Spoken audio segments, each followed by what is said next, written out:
From Black Swan Studios, and I want to let you know that my services are up for sale for drum editing, and I'll show you what we do, or what I do here, to clean up tracks and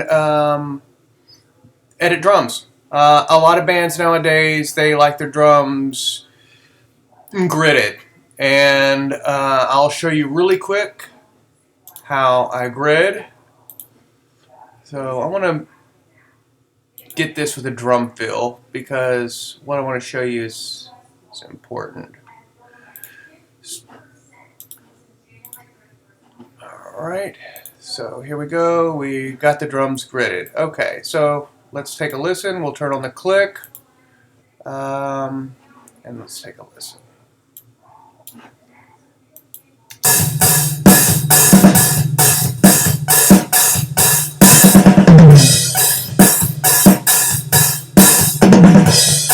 Okay, so it's not perfect. As you can see, there's a little bit of artifacts over here, right there. So we're going to fix that. We're going to fix some of these tom fills. The drummer that recorded this did an excellent job of staying on the click, as you can see. So we're only going to do a portion of this and show you some of the things to look out for when editing your drums. But yeah, like I said, if you don't want to do it, I can do it. I enjoy doing it. It takes about 3 to 4 hours to do one song, and it's a very tedious, and you have to be extremely aware of what's going on when doing this. So let's get right to it. And so here we go. Right here there was an artifact. So what we're going to do is we're going to take this and I'm going to ungroup it. And I think the reason what it was that it cut in this section here. And we're going to drag this over so that it's smooth transition. Bring that down. Let's take a listen now. Much better. Also, let's look at the toms. And the reason why gridding is a good idea and why a lot of people have issues with it is because it makes you sound like a robot. That can be true. However, as a drummer's playing, he's trying to play with the grid, right? So gridding it is not really that big of a deal. However, there are things you can do to help keep the drummer to maintain that feel. And one of the things that I like to do is on the fills, the drum fills, I like to let the drummer have his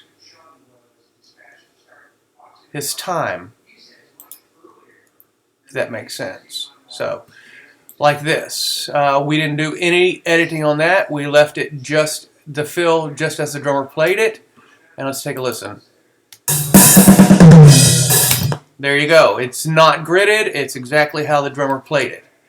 And it sounds good. However, there would be some circumstances where it's completely out of time. And at that, during that moment, you do have to grid it. There's not much you can do with it. If you want it to sound good. But, so that's how we grid it. That's how we can maintain feel. You can go more drastic and remove all of this and do it this way.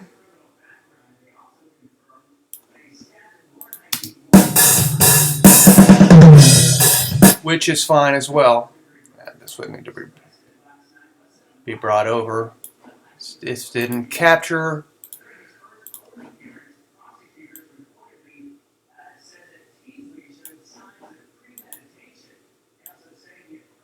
So there we go.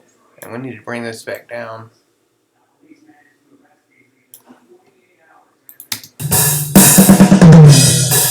Okay. And so now what we're going to do is I want to show you what we do about cleaning up these toms. And cleaning up the tracks. And I want to show you a little trick too. So let me highlight this. And we're going to bounce it. There we go. Okay, and we're going to ungroup everything. Alright, and this is how we clean up tracks. So, I've got 2 tracks of toms, and this is an engineer, one of the mixing engineer tricks, and I'll show you why this is a cool trick. So what we're doing is we are removing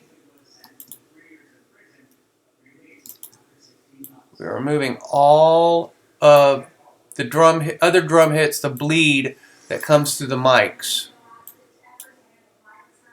on these toms. You don't need that extra buildup of frequencies. So, and then there's nothing here on toms 3 and 4. You don't need the extra buildup. All right, so let's take a look at this. And let's clean it up. And let me show you a trick.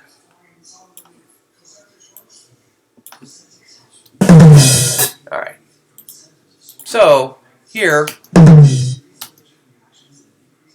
we want to maintain the ring of the tom, but we need to get out the cymbal on this track here, this high tom. Because when the mixing engineer goes to mix it, he uses this track here for attack. What do you mean? Well, let me show you. So let me just grab a simple EQ here. Let's throw it in here. Throw it in both of them. So let's just let's EQ real quick this tom here.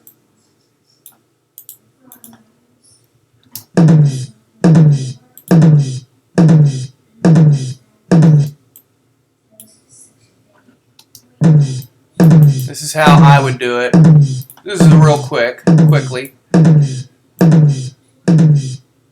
Get out some of this boxiness. Give it a little bit of high.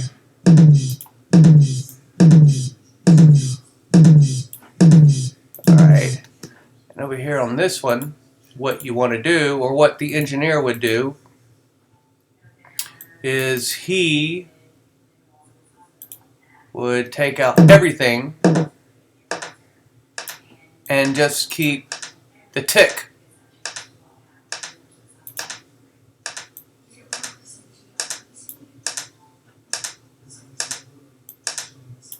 And that's all you want. Because what happens when you blend them together, it actually sounds like a tom. But you now have the attack of the second tick.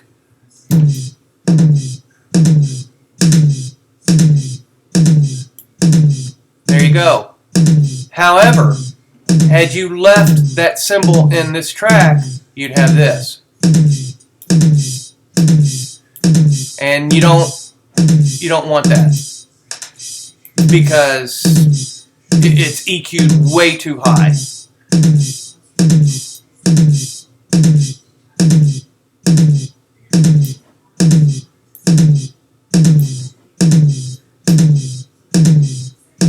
All you need is the transient information of that tick. Alright, and then when you mix it with the rest of the drums, you don't hear it. See what I'm saying? So, that's why you want to clean that up like that. And that's what I do here. And let's see what he's playing right now. Alright. Okay, he's not using the main hi-hat, so we're going to pull that out. We're going to leave the crashes in, and this is the hi-hat here. We're going to take out when he stops playing.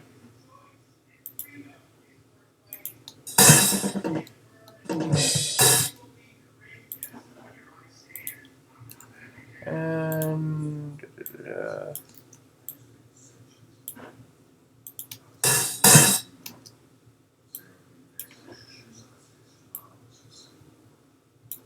I'm going to fade that. There we go.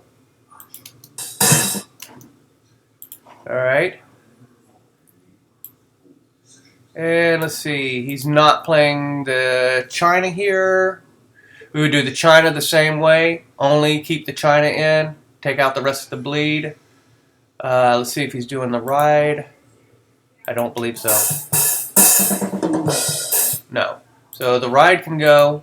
Now we're going to keep the rooms and the mono. So let's hear what we got.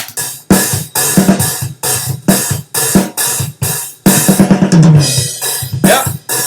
And that's how you clean up tracks. So if you need your tracks done and you need them edited, I know it's tedious and it takes a lot of attention to detail, and it's very time consuming. Like I said, it takes about 3 to 4 hours depending on the complexity of the song. Hit me up. I would be more than happy to edit your drums for you. You can reach me here at the YouTube channel. You can send me an email at tbasinboy.wstory@yahoo.com. You can find me on Facebook, Travis Wills. You can find me on my band page at Infidel Rising. But just hit me up and let's get your track sounding good. All right. Thanks.